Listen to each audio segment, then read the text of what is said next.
తెలంగాణ ప్రభుత్వం ప్రతిష్టాత్మకంగా అమలు చేస్తున్న ఇందిరమ్మ ఇళ్ల పథకంపైన సోషల్ మీడియాలో జరుగుతున్న ప్రచారంపైన Telangana housing board vice chairman VP Gautam కీలకమైనటువంటి స్పష్టతనిచ్చారు.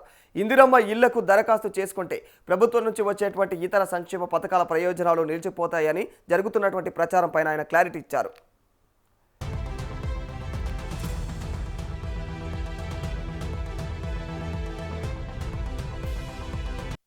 ఇందిరమ్మ ఇండ్లపైన సోషల్ మీడియాలో జరుగుతున్న ప్రచారంలో ఎలాంటి నిజం లేదని ఆయన స్పష్టం చేశారు.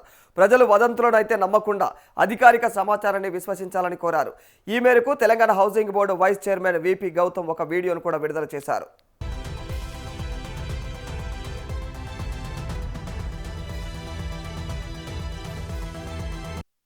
తెలంగాణ రాష్ట్ర ప్రభుత్వం లక్ష్యం నిరుపేదలకు సొంతింటి కలను సాకారం చేయడమేనని ఆయన తెలియజేయడం జరిగింది.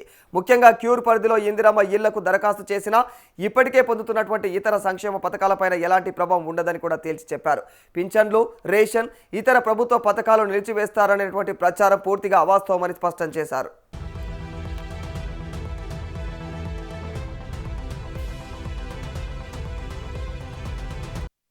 ప్రజల్లో అయోమయాన్ని సృష్టించేలాగా సోషల్ మీడియాలో కొందరు కావాలనే తప్పుడు ప్రచారం చేస్తున్నారనేటువంటి ఆరోపణలు ఆయన చేయడం జరిగింది. అలాంటి అబద్ధపు ప్రచారాన్ని నమ్మవద్దని, అధికారిక ప్రకటనలను కూడా మాత్రమే పరిగణలోకి తీసుకోవాలని సూచించారు. ఉద్దేశపూర్వకంగా తప్పుడు ప్రచారం చేస్తే మరి అలాంటి వారిపైన చట్టపరమైనటువంటి చర్యలు తీసుకుంటామని కూడా హెచ్చరించారు.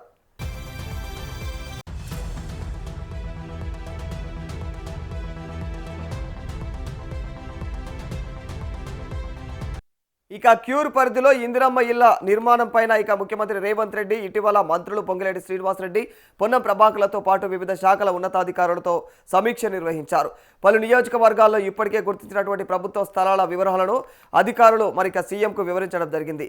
పోలీసు, రెవెన్యూ, రవాణా శాఖకు చెందినటువంటి ఏదైతే వినియోగంలో లేనటువంటి భూములు ఉన్నాయో ఆ భూములను ఇందిరమ్మ ఇళ్ల నిర్మాణానికి వినియోగించాలని, సంబంధిత శాఖలకు ప్రభుత్వ ప్రత్యామ్నాయ స్థలాలు కూడా కేటాయించాలని సీఎం ఆదేశించారు.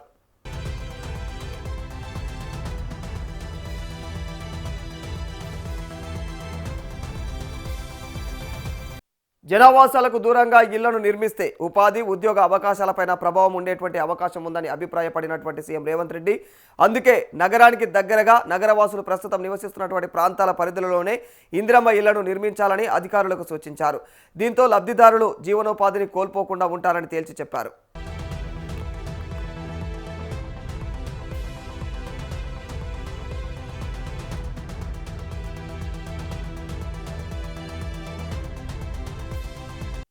రాష్ట్ర ప్రభుత్వ ప్రణాళిక ప్రకారం ఒక్కో ప్లాట్ 528 చదరపు అడుగుల విస్తీర్ణంలో 400 చదరపు అడుగుల కార్పొరేట్ ఏరియాతో నిర్మించనున్నారు. ఒక్కో ఇంటి నిర్మాణ వ్యయం ఖర్చు 11 లక్షలు కానుండగా అందులో 5 లక్షలను ప్రభుత్వం అయితే సబ్సిడీగా అందిస్తూ ఉంది. మిగిలినటువంటి 6 లక్షలను లబ్ధిదారుడు చెల్లించాల్సి ఉంటుంది. భూమి కొనుగోలుకు అవసరమయ్యేటువంటి మొత్తం కూడా ఖర్చును రాష్ట్ర ప్రభుత్వమే భరించనుంది.